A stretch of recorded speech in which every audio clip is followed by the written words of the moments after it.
Ever feel like you're falling behind on the latest tech, AI, and all the smart stuff in your life? That used to be me until I started listening to Kim Commando Today. Every episode is packed with the latest in tech, AI, security tips, and tricks. I just learned how to find hidden GPS trackers in a car. Look inside, but check the undercarriage for magnetic holders. Join the smart listeners who start their day with the Kim Commando Today podcast. That's Kim Commando Today, KOMANDO. The mighty and resilient Merrimack River, carving through the communities of our great region. My name is Linda Lorden, proud president of Merrimack County Savings Bank, and like the river that serves as our namesake, we're a constant yet ever-changing presence. Because to us, it's bigger than banking. It's about powering communities and putting people first. It's about knowing where you came from and where you're going.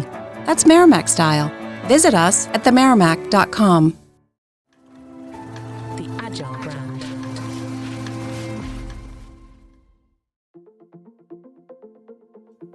Welcome to the Innovation Economy podcast, where we look at the factors that drive business growth, including how people, processes, platforms, and places work together to create the future of work.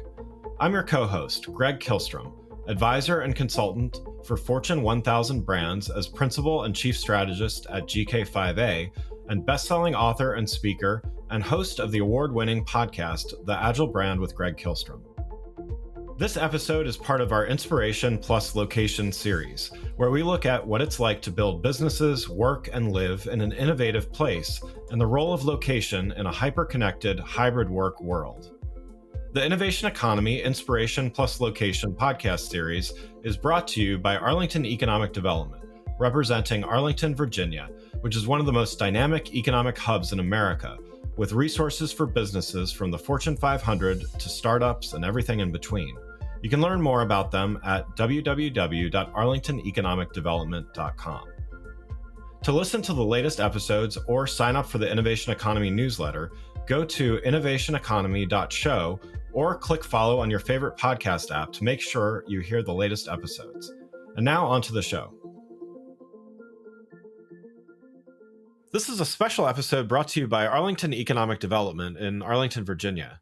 Since 1996, when Arlington Cultural Affairs Arts Incubator was the first government arts program to win an Innovations in American Government Award from Harvard University's Kennedy School of Government and the Ford Foundation, support for arts organizations set the path for a thriving cultural sector.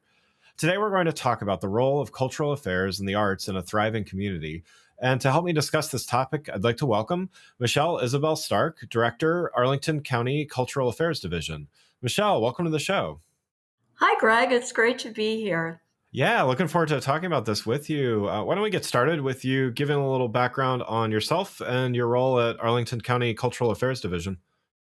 Sure. So I have been in Arlington Cultural Affairs now for 10 years this coming November 2024. And actually, in preparation for this interview, I was thinking about how my journey, professional and personal, brought me here to Arlington. And it's really interesting because I started my professional life as a dancer. I went from that to becoming a printed circuit board designer. I worked a little in tech transfer as a business advisor. And then I came to economic development and local government. First in Suffolk County, Long Island, where I was the Cultural Affairs Director and also the Film Commissioner.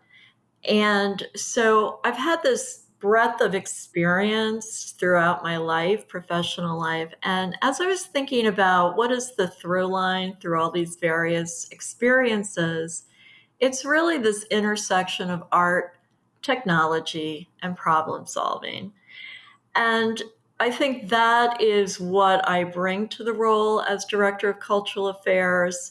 This is my second position in a Department of Economic Development that has a Cultural Affairs office.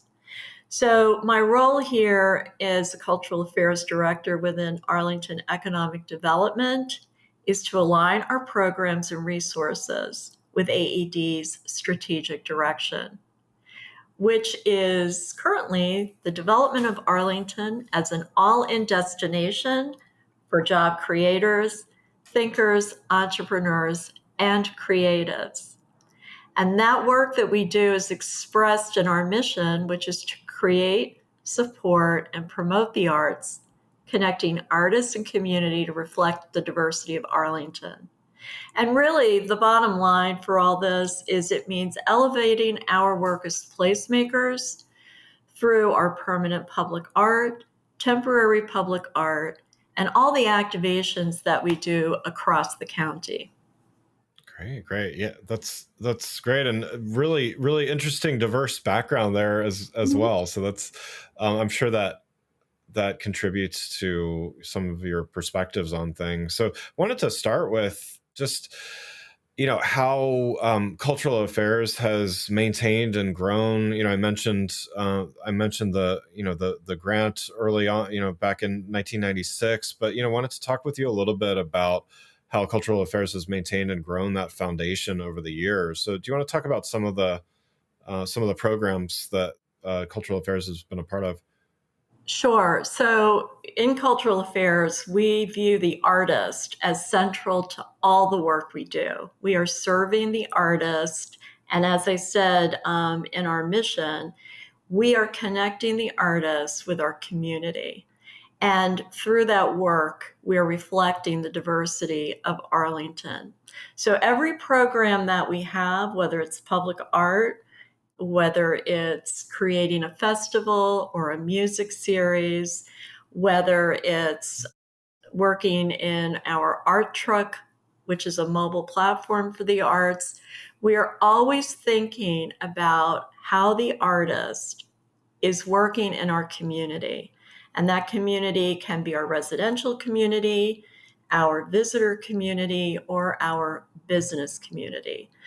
Some specific projects, or actually one of our strong programs is the public art program, which I believe was mentioned. We're in our 40th anniversary of public art here in Arlington, and we are a leader in developing and producing public art within a government setting. And in a small community like Arlington, which is 26 square miles, very compact and dense, we have an extraordinary collection of almost 80 permanent public artworks. And this allows, I think, our residents, our visitor community, our employees, businesses to experience art every day, no matter where they are. I look at public art as the most accessible type of art that we have in this country. You don't have to pay for it. It's in public space, so it's free for everyone to enjoy. And of course, we can add to the experience of having public art in our communities by adding programming. We can add interpretation programming. Our public art collection here in Arlington can be enjoyed through various tours, whether on bicycle or on foot or by car if you choose. So it is one of the, I think, constants and one of the models that Arlington has produced. You mentioned the Incubator project that Arlington did in 1996. That was a groundbreaking concept back in the day. And of course, incubators are used to combine services to make services more efficient for small businesses, for small arts organizations, so that they can grow and then become enterprises on their own. Yeah. And we did have great success with Signature Theater growing out of that incubator model. And we also now incubate individual artists. We're really excited about an artist in residency program that was created in 2019. And we just received recently a grant from the National Endowment for the Arts, $150,000 to continue that artist in residence program. So we started incubating arts organizations, and over the 30 years that have, passed between 1996 and today, almost 30 years, what we see is, again, more focus on individual artists and how they operate within organizations. There's a lot of crossover where you will have artists working let's say, for a theater company, but they're also working as maybe a graphic designer in the commercial sector. And so there's a lot of connection both in Arlington between our businesses that utilize artists, with our theater companies or dance companies, individual artists, and also you see that regionally. There's a lot of crossover that's happening, and of course technology has boosted possibilities for that over 30 years. So I see a lot more happening at that level. Again, that atomic, I call it the atomic element, of the arts, the artist, and how they operate in a regional economy and in a region. For any business to thrive, effective communication is key, not just for success, but for maintaining a healthy, respectful work environment. That's where Service Skills comes in, a proven e-learning platform that's transforming organizations through micro-learning modules. Think about it. Are your customer service interactions up to par? How inclusive and collaborative is your workplace? Service Skills offers hundreds of courses on everything from customer satisfaction and team building to management and respectful workplace practices. Validated by millions, these courses empower your staff to excel and communicate effectively, enhancing both personal and company-wide success. And the best part? It's all available at your fingertips with affordable pricing and flexible options that fit your organization's needs. Elevate your team's skills, boost workplace respect, and foster a culture of diversity and inclusion. Join the ranks of satisfied clients who've seen tangible results in performance and communication. Don't let a lack of staff resources be your downfall. Level up your people skills and build your dream team today. Visit serviceskills.com/podcast and let them know the Innovation Economy sent you. That's serviceskills.com/podcast, America's premier soft skills training. So, over the years, certainly the economy expands, contracts, and, things are lots of different factors at play. But, how has cultural affairs been able to, keep innovating even when there's tight budget years and differing, ups and downs and things like that? So I think we are nimble, we are flexible, even though we're a government agency. There's a lot of flexibility and adaptability that's built into our culture.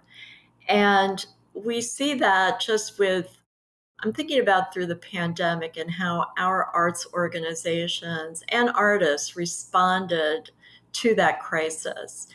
And it's really astonishing to me that in that moment of crisis, innovation really popped up.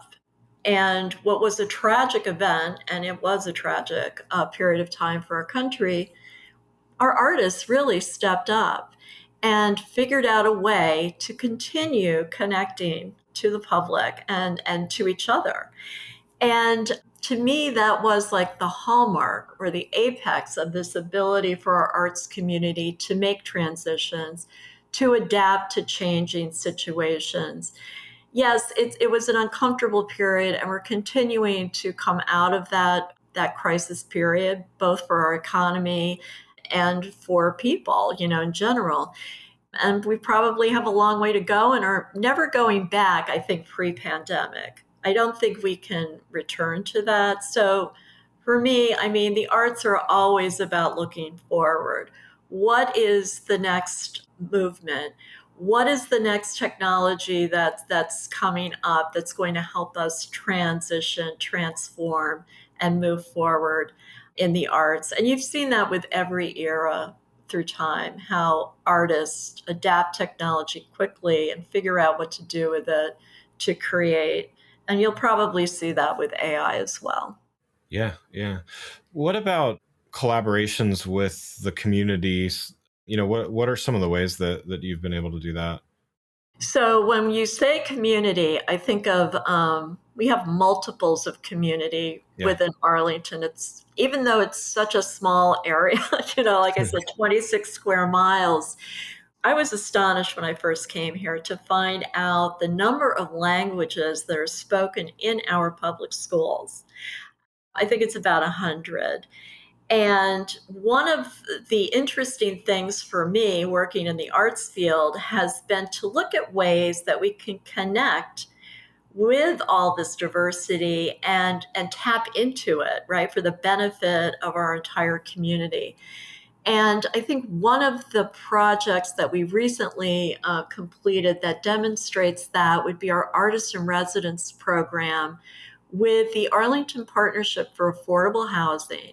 And our public art team created this residency program using public art dollars. So we get public art dollars through site plan processes where developers contribute a certain amount of money to our public art fund.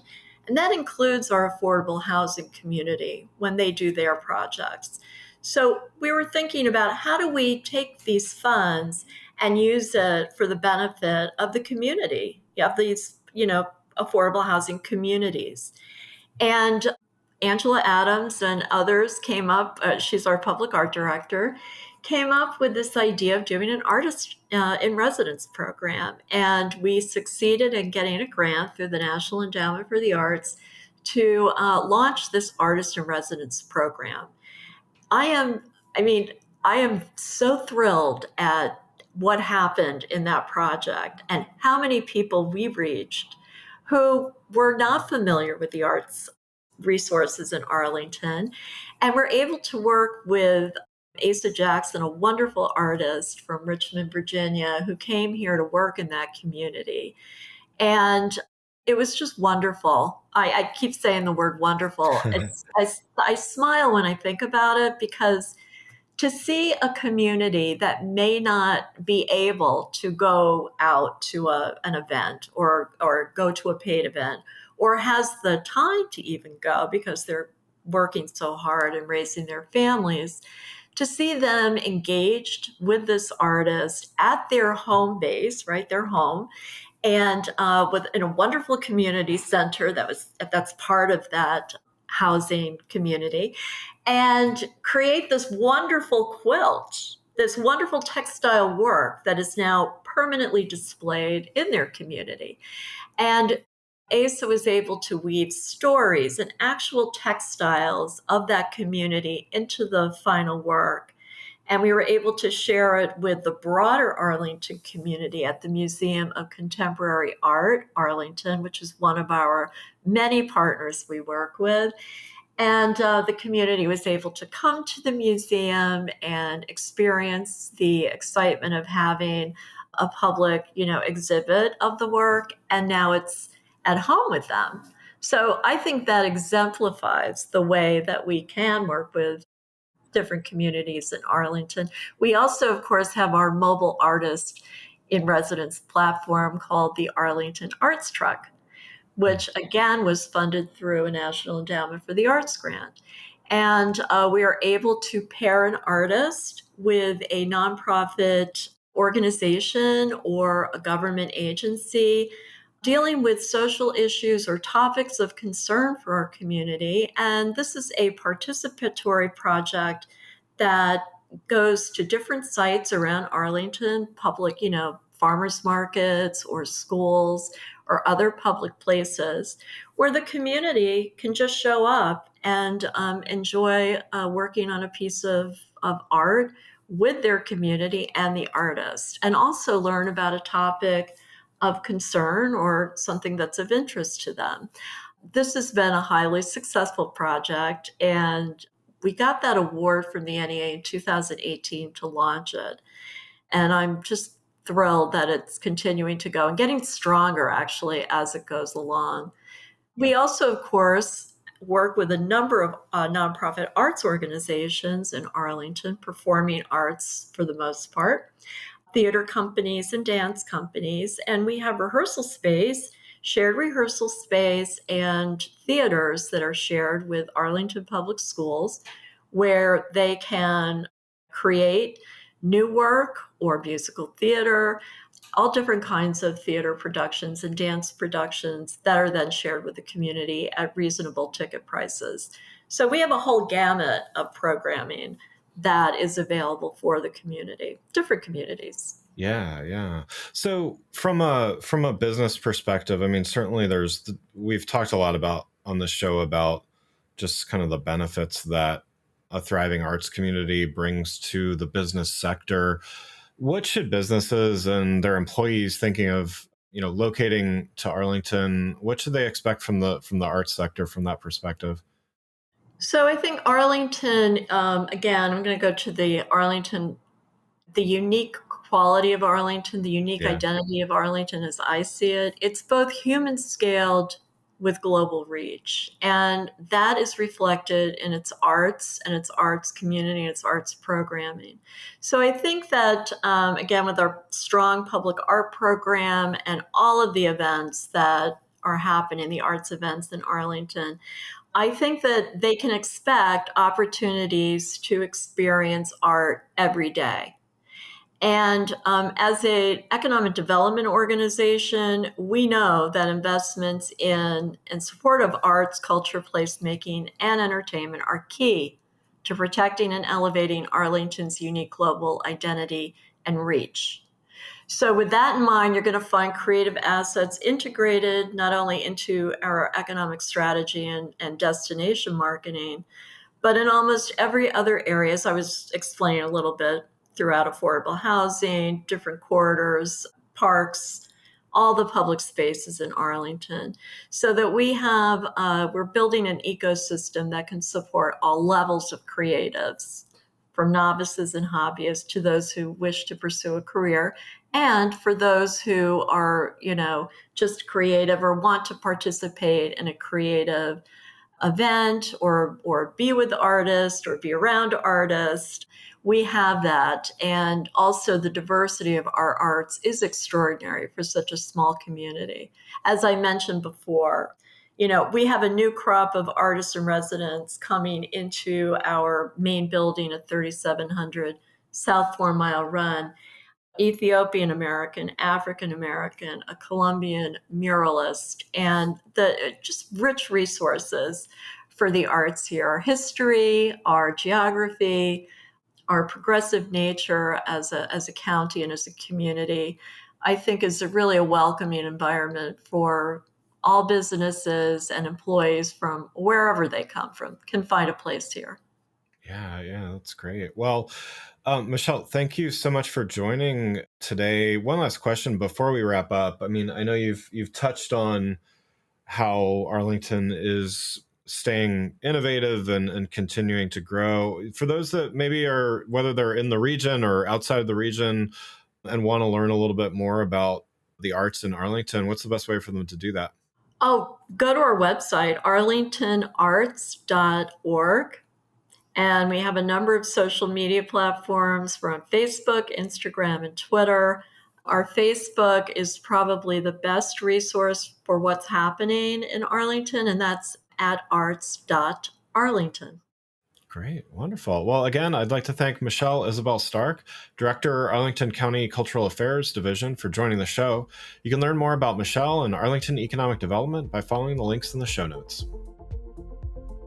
Thanks again for listening to the Innovation Economy Podcast, brought to you by Arlington Economic Development. If you enjoyed the show, please take a minute to subscribe on your podcast channel of choice and leave us a rating so that others can find the show more easily.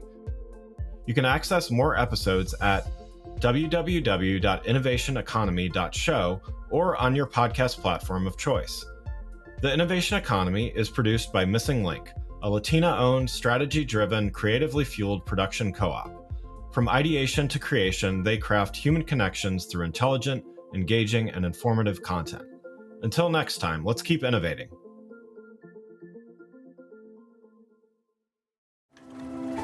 The Agile brand.